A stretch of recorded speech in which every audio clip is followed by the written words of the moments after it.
Good morning, ladies and gentlemen. This is Hairy Muppet. Welcome back to another Starcraft 2 Daily Masters cast. It's going to be a really awesome PvP for you here today. Let's start checking it out. Down the bottom left side of the map, it is Mr. HerO. He is 24 years of age, from South Korea, plays for Team Liquid, and one of the best Protoss players, hands down, in the entire world right now, I would say. I'm not saying he's the best, but maybe I am, but he's not like, I don't know what I'm saying, but anyway, he is definitely one of the best. And up the top right side of the map is a player who definitely has a very good reputation, Mr. HuK. I haven't actually cast a lot of him, to be honest. I know he's awesome, but I haven't seen many games pop up from him recently, so yeah, we'll just we'll see this game how he goes against one of the best. So Mr. HuK, he is 25 years of age. He's from Canada and the United States. He's got dual citizenship, and he plays for the Evil Geniuses team. So both players looking very awesome in this game, and we'll be seeing how this goes. Is that yeah, looks like HuK is going to get the Cyber Core out a little bit quicker, but yeah, I don't think it really matters too much. Yeah, he's got to get his worker out a little bit quicker as well, so maybe he's using more chrono boosts or something like that. I don't know. I do not know. He's used an extra chrono boost, so interesting. Actually, quite interesting that HerO is not using his chrono boost. He's building workers, but he's saving it up. You need 25, and he is up to 45, so my guess is he's saving this up for gate tech. Would have to be my guess. He's going to get gate tech, and then he's going to chrono boost the living crap out of it. No, he's chrono boosting a sentry out of the gateway, which is extremely interesting because, I mean, what's a sentry going to do for him right now? I mean, is he really worried about Mr. HuK attacking him to the point where he needs to chrono boost out a sentry? I'm not sure I understand that play too much, but I'm sure he has a very good reason, and it was not simply a misclick where he clicked on the gateway instead of the Cyber Core. But I'm guessing he had his reason. He wanted a sentry out very early, wanted to get it out there. Maybe he wants to make absolutely sure that no workers get into this base. So he wants to make sure that nothing gets down, which means he may be planning some sort of crazy tech. Are we going to see a Twilight Council followed by a Dark Shrine? Something crazy like that? I don't know, man. I mean, some players, you could say, yeah, you know, I can see him doing an early Dark Shrine, but HerO, I don't know. I've never seen him do anything. I'm not saying it's a bad play. I'm saying it's a bit of a sneaky play. And maybe it's just that I have such good feelings about HerO that I don't, you know, I don't think he would do anything that sneaky. I mean, I think he always goes for, you know, honorable tactics. Man, it sounds so gay when I start saying it like that, but that's just how I feel, man. I don't think that HerO would be sneaky like that, unless he had to. Unless he was landing like a best of 5 and he lost the first 2 games, then maybe he would do something sneaky to get back into it. But no, I think HerO is a very honourable player. So there we go. Oh, Sentry putting out a hallucinated Oracle. That's why he wanted the Sentry out so early, so he could get that out nice and early, so he can scare the hell out of HuK. And look at that, he's not even attacking until the last second. He's just doing a bit of a run around. It's starting to fall apart now because he didn't attack any of the workers. He does not want to start attacking because then Mr. HuK is going to realize that it is a hallucination. But he's going to realize that anyway because it just died. So, yeah. Did he scare HuK into doing anything? I don't think so. He's got him building a robotics facility, which is fine, but that's not really anything that he really needed to do. And in fact, for an Oracle, I mean, what's the correct build to sort of counter that? I mean, basically you just need a couple of Stalkers and that's it, so there's no real craziness that you would go for. Like, for example, if you threw that up against a Terran or a Zerg player, you'd get a ton of missile turrets or spore crawlers coming out, and that might have some sort of ooh, he did get close enough to see the Stargate and the Twilight Council.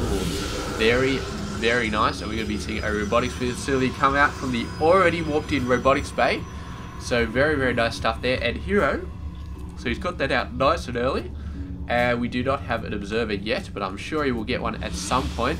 Zealot League's coming out for HuK, so he may be thinking about the mass Zealot approach, or at least thinking of a few Zealots. As, yeah, just why the hell not? We do have an Observer coming out as well, and generally not too much happening. Both players just mainly scouting out.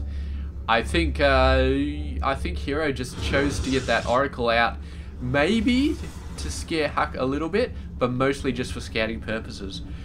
And I mean, it can,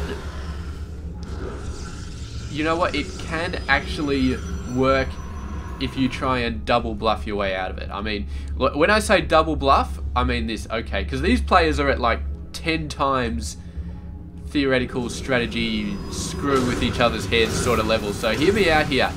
Okay, now the average player will get out a hallucinated Oracle, send it across, thinking that, oh my god, the other player he sees I've got an Oracle, and there's an Oracle in my base. So it's like, holy crap, he's got a Stargate, I gotta start preparing for Stargate units.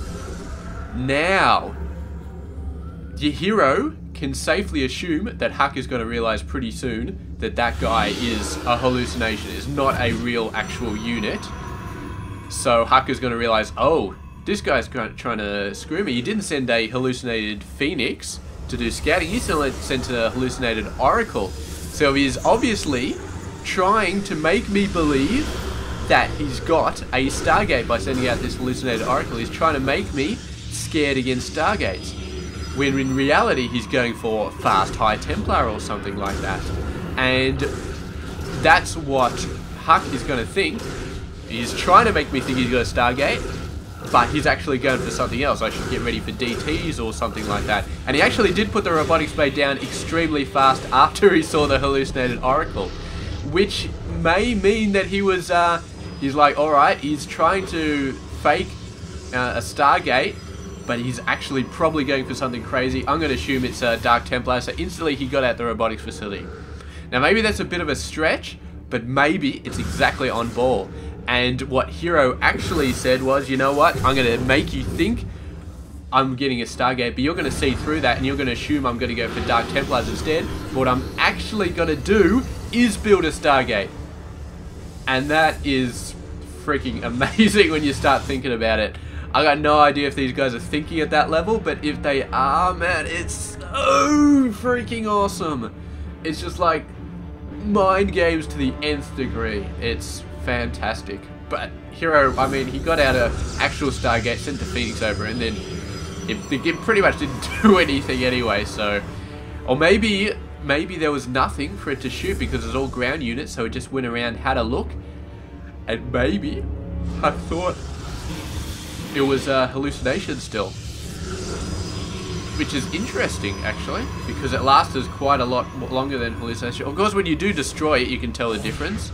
And I think he probably had a cannon up at that point, so... And of course, he did scout the Stargate. I think after he scouted the Stargate, HerO decided not to go for Stargate units. He was not going to be able to get away with, like, if HuK had fallen for it, for the double bluff, he would have said, alright, he's going for DTs, I'll get a bunch of observers, I'll get all this other sort of crap. And suddenly, HerO comes out with Void Rays, or a mass amount of Phoenix in a few minutes. Even Phoenix wouldn't do that well, because you still got sentries and stuff like that, but comes out with mass Void Ray, just owns everything, because HuK wasn't getting that many anti-air units, then...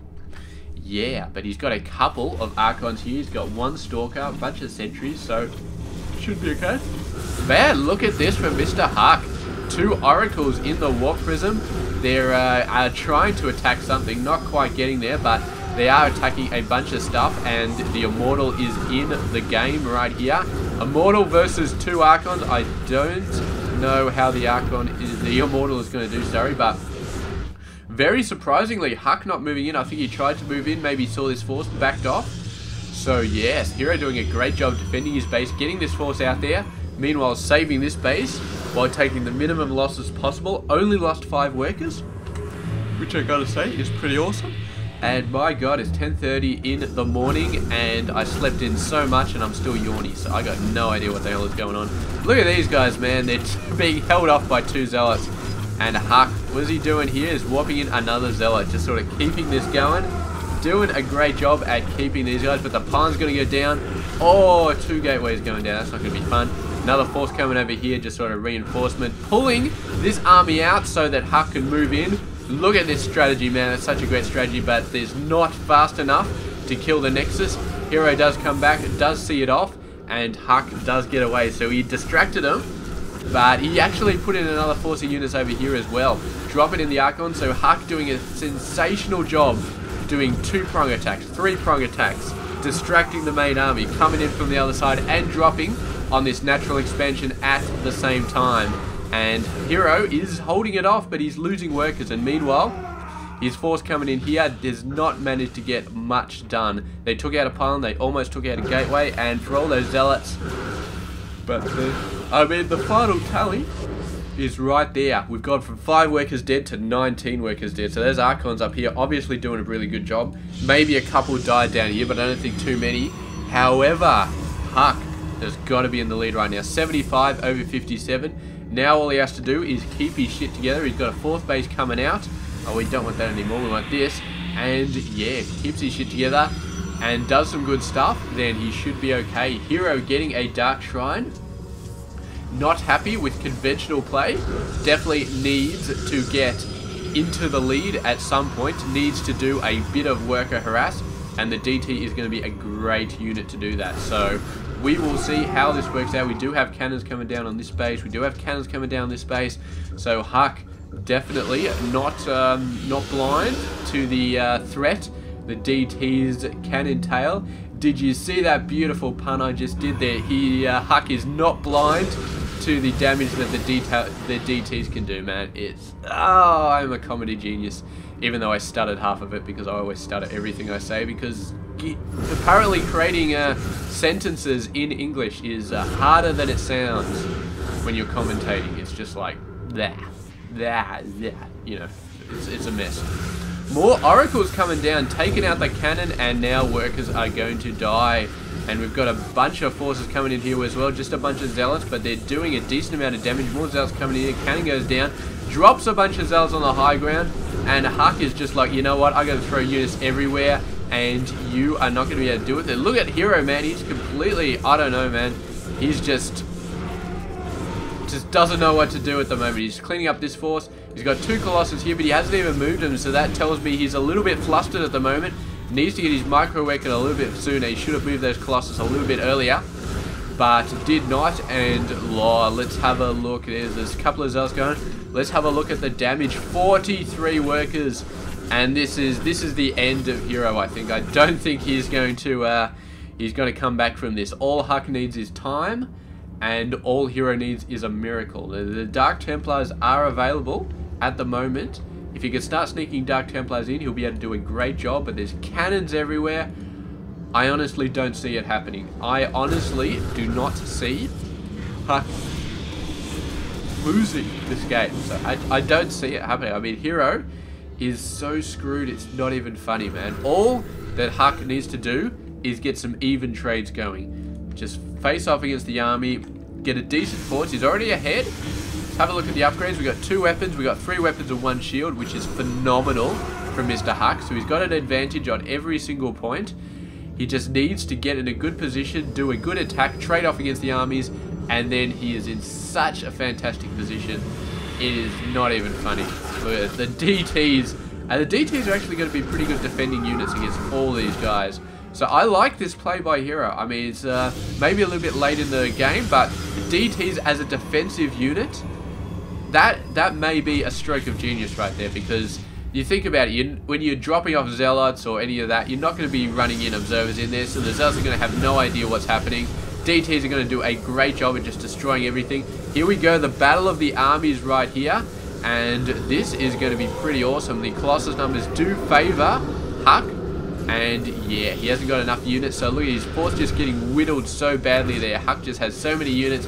He's got the upgrade advantage, doing such a great job, and that is what we were waiting for. He shaved it down. HerO is going to try and get back into this, but the fact is, he is not going to be able to. He is just not good enough. He's sending a bunch of zealots in here, though, and I gotta say, that's not a bad idea. Putting them on stop, because of course if he keeps them on attack move, they will run and attack the cannon, so putting them on hold position does mean that they will attack the workers as they're right next to them. And they did kill a fair amount of workers, but is it going to be enough? My guess is going to be maybe, actually, because he's evened it up. HerO has been building so many workers because he's lost so many. HuK has not, and now he's just lost those 20. He's actually been evened up. So, yeah, HerO is about even. Well, he's even on the workers. I don't think he's even on the forces right here. HuK still has a massive army advantage after that last engagement. And he's got so many more resources banked up. He's taken out the third base right here. HerO has never had a fourth. Or if he has, he's lost it so fast it's not even funny.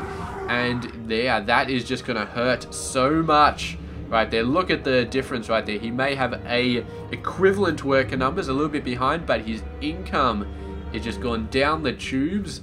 And there we go. DT's coming in, attacking the Colossus. What a sneaky little move, but HerO is so far behind, man. I mean, he's got to do sneaky moves. It's the only way he has of making this happen. And HuK, what are you doing with your main army without an observer? I mean, seriously, how can you not have an observer with your main army? You lost a DT, you lost a Colossus, now you've lost a High Templar. You're getting screwed over, and it's nobody's fault but your own. Get an observer out into your main army. Oh man, this DT is just going nuts, trying to stop it, trying to trap it, but just let it come, man. There's a cannon over there, you can easily own it. Although the DT is probably not going to run into that cannon, so get an observer. Oh man, he's got to have a few observers out on the field. Yeah, there's one. How many freaking Colossus did he have? 7. 7 Colossus with 3 attack and 1/1. That's completely off the chain. HerO does have 3 attack at the moment, but yeah, how is he going to do on here? He's 10 workers behind, which is not too bad. He's 50 army behind, which is quite bad. So, I don't know, man. The next engagement, I think, is going to be like last time. I think HerO is just going to get battered if they go army for army. And then HuK is just going to be doing a great job. He's even going for a fleet beacon and a Stargate. What is he thinking? Is he really thinking Tempest? Or is he just thinking Phoenix to attack the Colossus? I mean, there's no Void Ray upgrades in the whatchamacallit, in the whatever the hell this is, the fleet beacon. So, yeah. There's got to be either Phoenix or Tempest that he's thinking of getting. I have no idea. Tempest would be good against Colossus. I mean, I think they are technically massive units, so the Tempest would do quite a good job and just absolutely owe them. He obviously realizes that HerO is just getting a crap ton of Colossus. And yeah, these guys are just so good, and he's got so many of them, and they got 3 weapons, so even if HuK has so many more like Immortals and Archons and all that sort of stuff. Oh look, he's coming in here. Look at how many Archons he's got. That's a huge amount. Here you go, the Colossus move it up the top side of the map, and here we go. HuK has got to be a little bit careful because there's just so many Colossus moving in. Not that many ground forces. If the Archons get in range of these Colossus, they can do so much damage. The Immortals already going to work, but there's so many Colossus. They're doing so much damage, but they are eventually getting whittled down. HuK taking so many losses, but he had just had so many more ground units in the front. And there we go. HerO gives the GG right there. And it just came down to, in the end, economy. Just HuK had so much for so much time. And the attacks he did on HerO's economy, so good. He just went in there, owned workers over and over and over again. I mean, 73 workers lost versus 21. Incredible, absolutely incredible. Although the last 20 or so were probably killed in the last 5 seconds of the game. But anyway, whatever. Great job from HuK. In the end, the economy gave him the edge to get the bigger army, and he just came in and he just owned. So good job to him. And I gotta say, his decision to get the shields early on as opposed to the armor, bit more income to actually spend on that. But if you're going for Archons in a PvP game, the shields definitely help. I mean, these guys, they got a little bit less shields than health. These guys have only got half, but the shields really do help decently versus other units. And with Archons, they just help so much. It's so awesome. So I'm going to go now. I was going to cast another game after this, but I'm yawning my head off, so I probably won't. Hoping to do 2 games per day, actually, because I got a week off. No work this week, which is awesome. So I'm hoping to actually get ahead on my daily masters, maybe at least a week ahead. So I'm thinking if I cast 2 games a day and upload 1 cast every day, then I'm going to be a week ahead. But if I'm yawning all over the place, then I don't know how I'm going to do it. So we'll see. I'll catch you guys tomorrow for another game. It's been HerO Muppet.